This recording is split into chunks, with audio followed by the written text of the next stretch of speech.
Alors bonsoir tout le monde encore.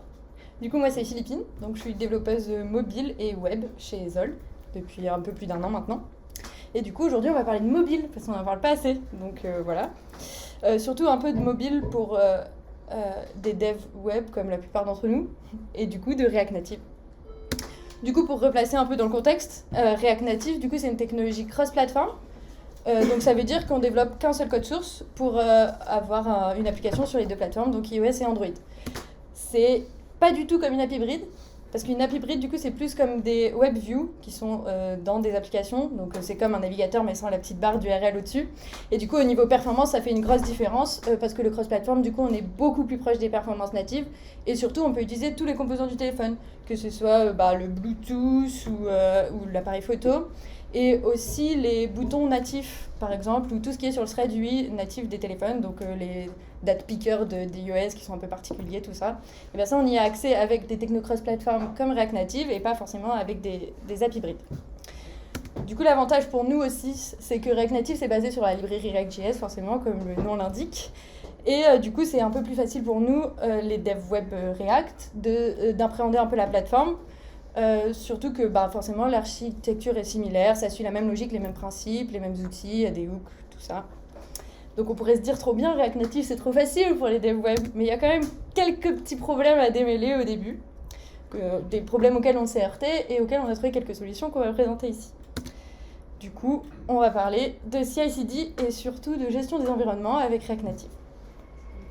Du coup, pour faire un peu le parallèle avec le web, en ce qui concerne la CI, pour le web, on run souvent les linters, les tests, et on build l'application pour voir si tout fonctionne. Pour le mobile, on va run le linter, on va run les tests, et pour les builds, c'est déjà un peu plus compliqué, parce que, par exemple, pour builder une application iOS, il faut le faire sur un environnement macOS du coup, et avec Xcode installé dessus, donc ça c'est pas une image Docker très commune, et du coup c'est pas possible de le faire déjà avec GitLab CI, c'est possible depuis peu avec les GitHub Actions, mais c'est quand même pas la chose la plus simple. En ce qui concerne plutôt les déploiements, du coup en web, en gros, on pose une application sur un serveur et elle devient accessible. En mobile, il y a quelques étapes supplémentaires.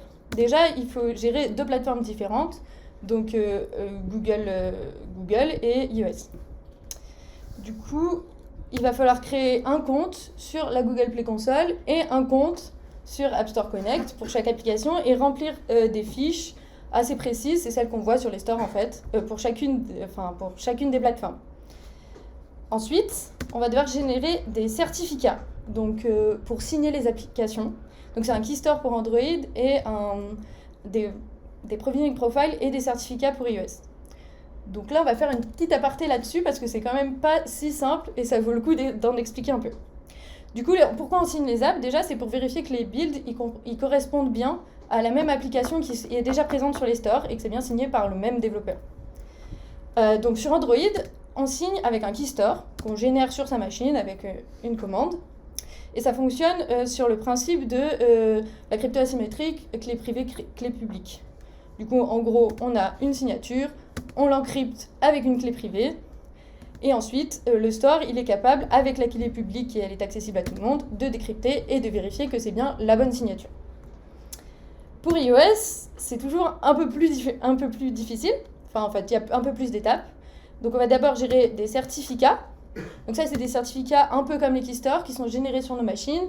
Il y a des clés publiques, donc, qui sont des fichiers .ser, et des clés privées, des fichiers P12. Il y en a plusieurs types. Il y a des certificats de développement qui, eux, sont créés automatiquement par Xcode quand on essaie de tester son application sur un vrai device. Il y en a des certificats de distribution qui, eux, ont besoin d'être créés sur Apple Developer et qui sont utilisés pour mettre l'application en production. Et il y a aussi des certificats pour certains services, notamment les notifications push ou Apple Pay, enfin tous les services qui ont accès au serveur APN d'Apple. Donc ça, il faut aussi les gérer. En plus de ces certificats, il va falloir générer des provisioning profiles. Donc les provisioning profiles, globalement, ça sert à lier un certificat avec des devices, donc des UDID de device. Et il existe trois types de provisioning profiles. Des profiles de développement, pareil, qui sont gérés automatiquement par Xcode. Ensuite, il y a des provisioning profiles in-house, où là, on n'a pas besoin de lister tous les devices qui vont pouvoir avoir accès à l'application, et c'est ceux qu'on utilise pour mettre une application sur le store. Et il y a aussi un autre type, c'est les Premium Profile ad hoc, qui eux ont besoin d'être associés à une liste du DID de device. Donc on peut les utiliser pour mettre une app sur le Play Store, mais en version privée, donc pour certains utilisateurs seulement. Mais on peut les utiliser pour le mettre sur n'importe quel autre store privé aussi. Donc voilà, donc une fois qu'on a nos certificats pour signer nos apps, on va pouvoir, et il ne faut surtout pas oublier, d'incrémenter les numéros de version et les numéros de build, parce que les stores, ils n'accepteront pas une app qui a un numéro de build ou un numéro de version inférieur à celle qui existe déjà sur les stores. Donc c'est une étape à pas oublier. Et c'est dans 2 fichiers différents, build.gradle pour Android et Infopelis pour Apple. Ensuite, on va enfin pouvoir faire le build de notre app. Donc encore une fois avec 2 outils différents, donc Android Studio pour Android et Xcode pour Apple. Et eux, ils vont générer des builds signés avec les certificats comme on a vu précédemment. Et enfin, on va pouvoir uploader ces builds sur les stores. Donc il y a plusieurs endroits pour les uploader, pour gérer les cas de test et les cas de production. Donc, et ils sont différents sur les 2 plateformes. Donc pour la Google Play Console, il y a plusieurs channels. Donc il y a le channel internal, donc ça c'est seulement les utilisateurs autorisés à le télécharger. On a listé leur compte Google sur la console. Il peut y en avoir que jusqu'à 100. Et ils sont pas soumis à validation, ces builds-là. Donc ça veut dire qu'on peut tester l'application alors que la configuration, elle n'est pas tout à fait complète. Donc ça peut être pratique. Ensuite, on a les tests fermés. Ça, c'est pareil, c'est que les utilisateurs autorisés. Et il n'y a pas de maximum, par contre. Ça peut être autant qu'on veut. Par contre, celles-ci, elles sont soumises à validation. Donc il faut que la configuration soit complète et conforme à ce que le store attend de nous. Ensuite, il y a les tests ouverts. Donc ça, c'est ouvert à tous les testeurs de Google. Donc ça peut être n'importe qui. Si on a envie de devenir testeur demain, on peut. Donc on peut joindre des tests et il y a un système pour recueillir des feedbacks avec des mails. Donc ça, évidemment, c'est soumis à validation et toutes les infos doivent absolument être renseignées. Parce qu'il faut que l'app soit vraiment prête pour la production. Et bien sûr, la production qui est une version publique et qui est évidemment soumise à validation. Pour Apple, pour le coup, c'est un poil plus simple. Il n'y a que deux channels. Donc, on peut mettre l'application en test avec l'application TestFlight. Donc, c'est une application qu'on télécharge sur son téléphone, sur l'iPhone en l'occurrence. Et on a accès à toutes les apps sur lesquelles on est listé avec notre compte Apple. Donc, les apps, elles peuvent être signées avec un certificat in-house. Et grâce à TestFlight, en fait, le téléphone, il peut les reconnaître. Sinon, il faudrait lister tous les testeurs et tous les device ID. Et après, une fois que c'est OK sur TestFlight, on peut soumettre l'app au store. Et cette validation, bien sûr, elle dépend. Cette app, une fois qu'on veut la mettre en production, elle est testée par des vrais utilisateurs d'Apple. Donc ça peut être un peu long. Entre 24 et 72 heures, on dira parfois plus, mais voilà, ça dépend si c'est les vacances ou non. Ensuite, en ce qui concerne la recette client, donc pour le web, on donne une URL à un client. S'il veut changer d'environnement, on lui donne une autre URL et il peut identifier facilement sur quel environnement il se trouve, rien qu'en regardant l'URL. En mobile, c'est un poil différent parce que l'utilisateur, déjà, il doit gérer la multiplicité des plateformes. Donc, il doit avoir un Android, un iOS, et avec TestFlight, ou passer par le Play Store, etc., comme on a vu précédemment.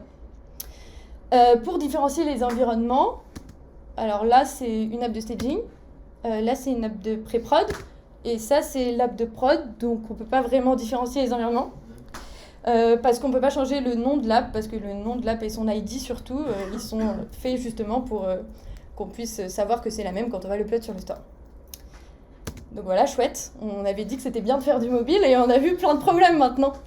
Du coup, on va proposer d'automatiser tout ça avec quelques outils. Donc Husky, GitLab CI et App Center pour notre part. Bien sûr qu'il y a beaucoup d'autres façons de le faire, mais voilà, celle-là fonctionne bien pour nous. Donc on va passer un peu sur les outils. Husky, du coup, c'est c'est une bibliothèque qui permet de faciliter la création et le partage de Git hook. Donc les Git hooks, c'est des fonctions qui se déclenchent avec des actions Git précises. Nous, on va utiliser celle de commit message pour pouvoir générer notre changelog. Et surtout commit lint qui va nous permettre de faciliter le formatage des apps. Enfin non, des commits, pardon. Le formatage des commits. Ensuite, on a GitLab CI sur lequel on va continuer à run les lintelli tests, comme on ferait en web. App Center, du coup, ça c'est un outil qui permet d'automatiser et de gérer le cycle de vie d'une application, que ce soit sous Android ou sous iOS. Donc il a plein de fonctionnalités. On peut le lier au repo, on peut gérer et générer des variables d'environnement, on peut bien sûr générer des builds, créer des groupes de testeurs et procurer à ces testeurs un environnement de test unique et assez facile d'accès, sans devoir passer par TestFlight ou Google. Et il peut aussi se lier au store pour publier directement les builds qu'il a produits. Donc comment on a automatisé notre CI ? Déjà, ça passe par le formatage des commits. Donc ça se passe comme ça, quand on écrit n'importe quoi dans son commit. Ça nous empêche de commit, tout simplement parce qu'on ne respecte pas le format qu'on a choisi. Donc ça, c'est le format que nous, on a choisi, mais on peut aussi choisir de respecter les recommandations de Git avec un type, un sujet, comme on peut voir classiquement. Mais nous, on a besoin en fait que de ça pour générer des changelogs assez précis pour nous. Parce qu'on va se servir exactement de ces préfixes que vous voyez là, donc le plus pour une nouvelle feature, la petite étoile pour les refactos, le hashtag pour les bug fixes, pour pouvoir générer nos changelogs. Donc bien sûr, quand on le fait comme il faut, on a réussi à commit. Donc voilà. Donc en parlant de ça, du coup, on va pouvoir présenter un petit peu notre workflow de Git, même s'il n'est pas très différent, mais il est très important pour le script de déploiement qu'on va voir ensuite. Donc on a une branche main, du coup, qui, elle, reflète l'environnement de production et qui va avoir les tags de version.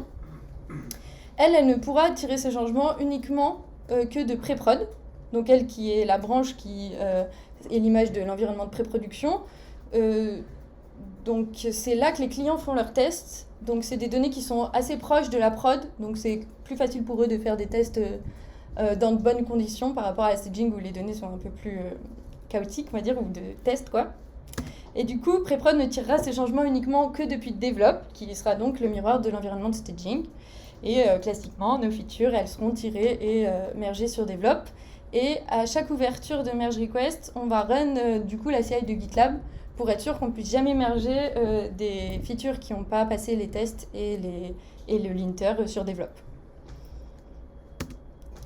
Du coup, en ce qui concerne notre CD, il va falloir maintenant qu'on paramètre App Center. Donc, pour paramétrer App Center, il faut créer des applications. Donc, il faut en créer une pour Android et une pour iOS. Donc, on peut lui donner un nom. On choisit l'OS sur lequel on est et la plateforme. Donc, il sait que c'est React Native.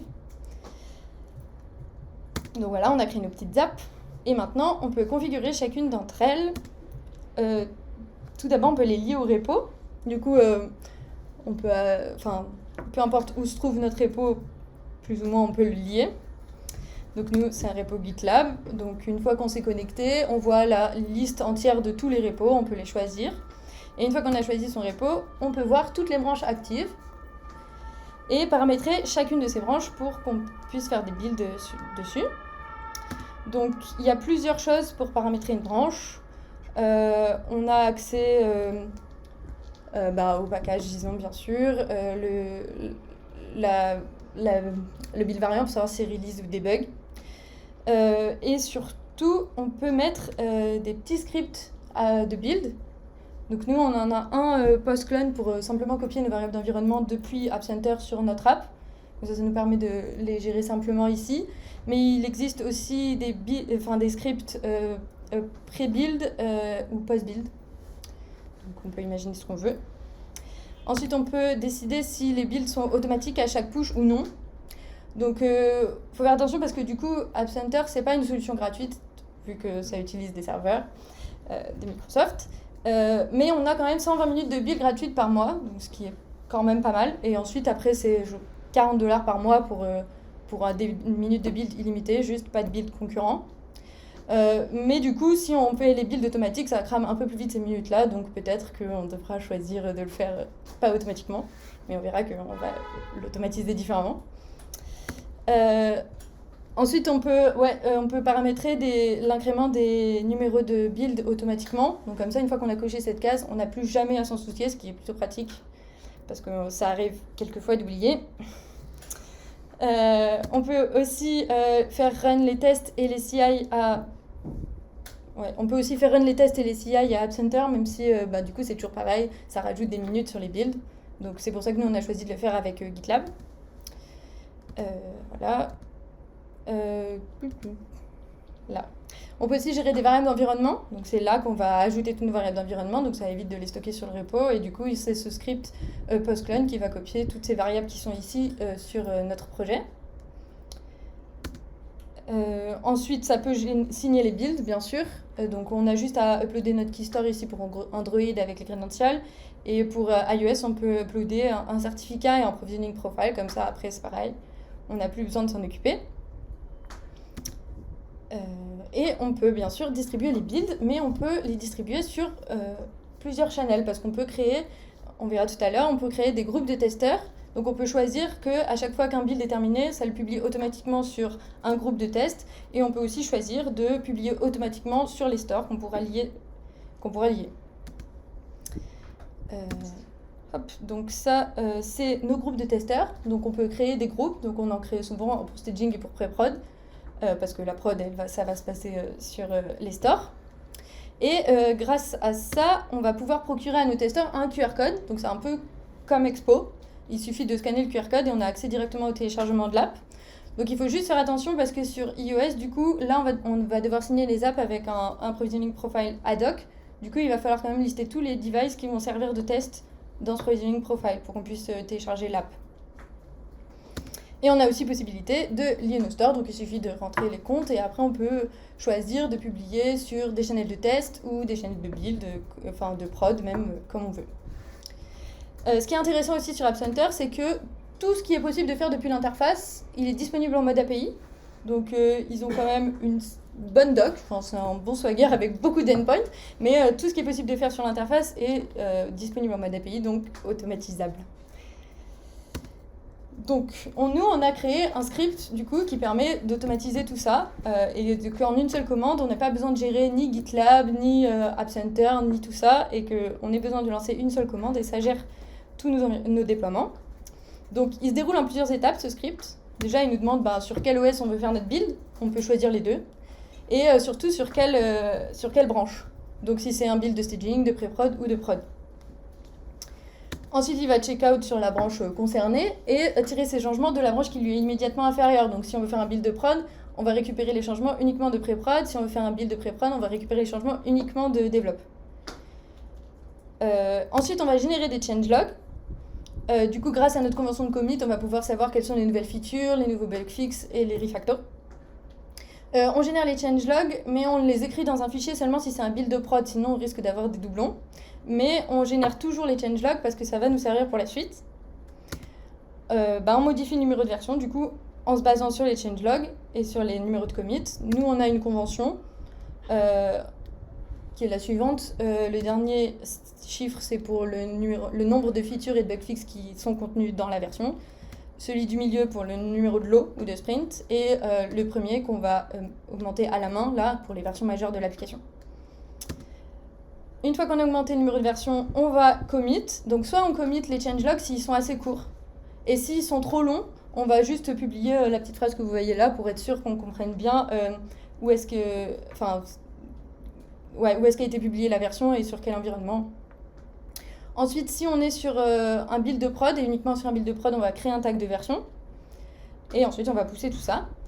Et enfin, on va pouvoir, grâce à l'API d'App Center, lancer les builds sur les OS concernés. Donc notre petit script est sur NPM. Donc voilà. Après c'est un fichier de config et après il suffira de lancer les commandes. Donc là on le voit en action. Donc on choisit c'est tout petit, mais désolé. On choisit notre plateforme. Donc là on choisit Android. Ensuite on choisit notre environnement pré-prod. Donc là, qu'est-ce qui va se passer ? On va récupérer les changements de develop, créer nos changelog, commit, du coup pas créer de tag de version, et revenir sur develop. Et ensuite, on lance le build sur App Center, donc c'est un peu long, donc j'ai coupé, évidemment.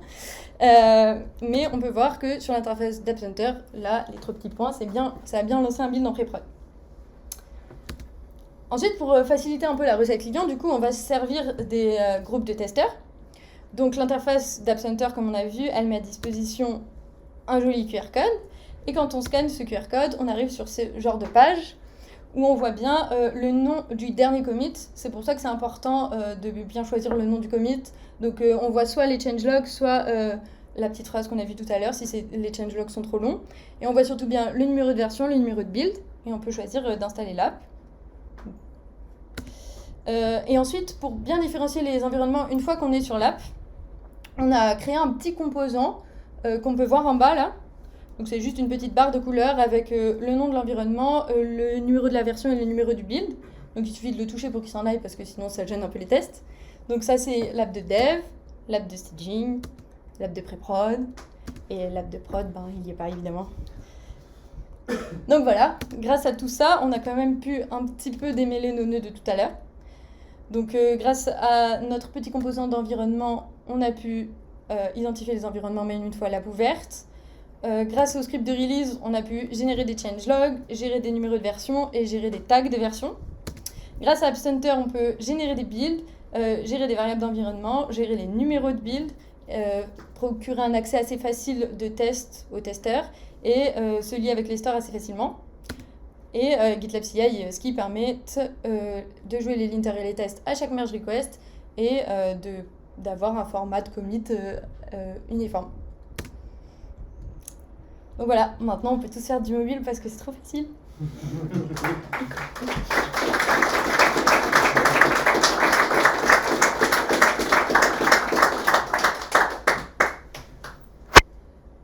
Vous avez rien à dire maintenant?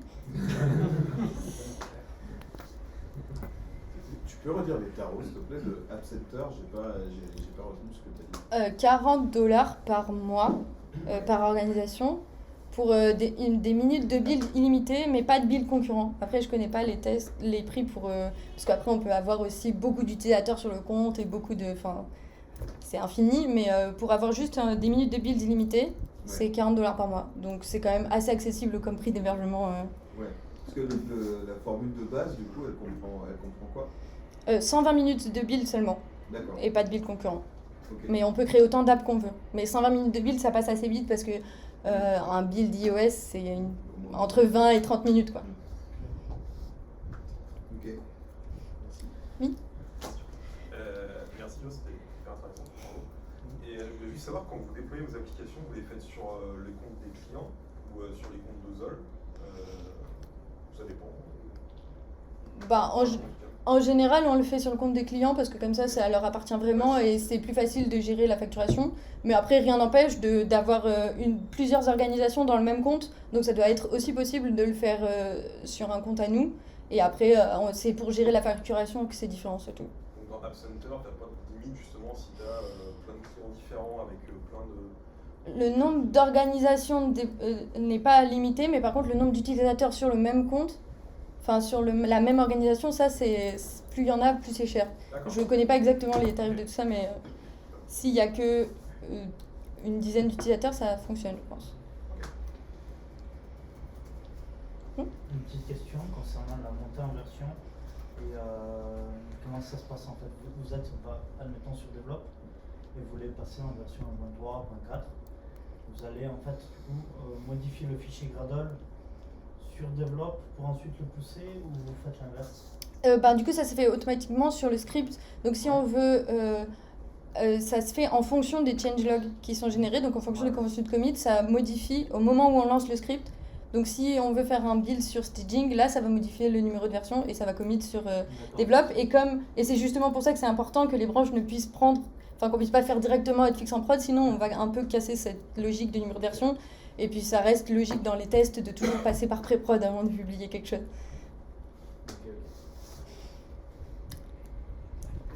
Ouais. Est-ce que vous servez toujours d'Xcode du coup? Beaucoup moins du coup. En dev pour utiliser des simulateurs, tout ça, c'est toujours utile ou plus du tout? Moi je l'utilise presque jamais parce que finalement React Native le gère plutôt bien, ça lance mon simulateur sans problème.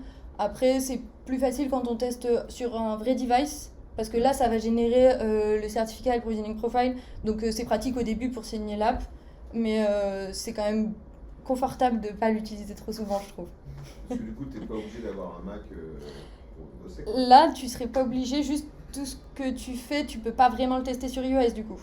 Donc il y a quand même des comportements, enfin c'est pas conseillé de pas avoir de Mac pour le faire, parce qu'il y a quand même des comportements et aussi des composants natifs qui sont quand même assez différents sur iOS, donc c'est toujours mieux de pouvoir tester, et en plus sur un vrai device. Mais techniquement, App Center, ça pourrait nous affranchir de macOS, ouais. Parce que ça fait les builds pour nous, quoi. C'est quoi les technologies qui supportent à part React Native? Xamarin, forcément, c'est un truc Microsoft, et le natif iOS, natif Android. Donc tout ce qui est native script, c'est pas possible. Moi, je crois pas. J'ai mis un screen de ce qu'il y avait. J'avoue que je vais pas regarder pour native script, mais iOS, Android, Windows, macOS, tvOS et Custom. Donc peut-être que Custom, j'ai jamais essayé, mais peut-être que...